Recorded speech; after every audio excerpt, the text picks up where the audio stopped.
Relation থাকা অবস্থায় ইবাদত কবুল হয় কি এবং দোয়া কবুল হয় কিনা, রিলেশন নাম কি দেখেন। এই জিনিসগুলোকে অর্থাৎ এই সমস্ত পাপাচারকে নর্মালাইজ করার জন্য, এগুলোকে ইজি করার জন্য এটা একটা চক্রান্ত। নাম দেয়া হয় প্রেম। এটা প্রেম, তাহলে অসভ্যতা কোনটা? তাহলে বদমাইশি কোনটা? এটা যদি প্রেম হয়। ভালোবাসা, আরে ভাই ভালোবাসা তো ভালো জিনিস। অজাগায়, কুজাগায়, অবৈধ জায়গায়, হারাম জায়গায়, এটা আমার ভালোবাসা হলো কেমন? এটা মন্দ বাসা, এটা ভালোবাসা না। ঠিক একইভাবে রিলেশন মানে সম্পর্ক। এখানে রিলেশন বলতে যে সম্পর্কের কথা বলা হচ্ছে এটা তো স্বামী স্ত্রীর মধ্যে হবে, কিন্তু সেটা অবৈধ খাতে হারাম ক্ষেত্রে পায়। তো এরকম হারাম সম্পর্ক যদি থাকে, হারাম রিলেশন যদি থাকে, রিলেশন না বলে বলতে হবে হারাম রিলেশন, হারাম রিলেশন যদি থাকে, তাহলে আপনি আল্লাহ থেকে অনেক দূরে আছেন, অনেক দূরে আছেন। দেখেন, এই জাতীয় পাপে লিপ্ত মানুষগুলো আল্লাহ থেকে বহু দূরে থাকে, শয়তানের একেবারে মানে আয়ত্তে কারায়ত্তে থাকে। যার কারণে আপনি দেখবেন এ ধরনের গুনাহে লিপ্ত মানুষগুলো আল্লাহ ভীরু হওয়ার পথে অগ্রসর হতে পারে না, তার পিছুটান থাকে, ভয়ঙ্কর পিছুটান থাকে।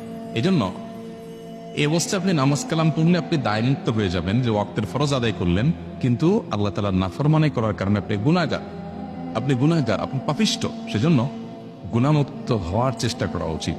নফল আমলের চাইতে আপনার এই হারাম রিলেশন ছাড়ার গুরুত্ব অনেক বেশি। আপনার নফল রোজা রাখার চাইতে গুরুত্ব অনেক বেশি। তবে হ্যাঁ, এর মানে এই না যে হারাম রিলেশন আছে দেখে আপনি নামাজ কালাম পড়বেন না। নামাজ কালাম আরো বেশি করে পড়বেন, যাতে করে আল্লাহ সে হারাম থেকে আপনাকে সরায়া নিয়ে আসে এবং দোয়া কবুল হবে। কিন্তু হারামে লিপ্ত, গুনাহে লিপ্ত মানুষের দোয়া কবুল হওয়ার সম্ভাবনা কম থাকে।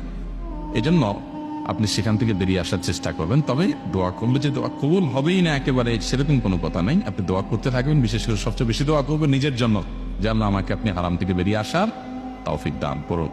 আজকাল এই সমস্ত হারাম জিনিসগুলোকে যে বললাম নরমালাইজ করার জন্য, এখন তো আমাদের দেশে ধরেন এই যে গার্লফ্রেন্ড, বয়ফ্রেন্ড, এই যে কালচারগুলো, শব্দগুলো, এগুলো ব্যবহার করতে মানুষ এখন লজ্জাও হয় না, শরমও লাগে না, সবাই সবাইকে ওপেনলি বলে, তাই না?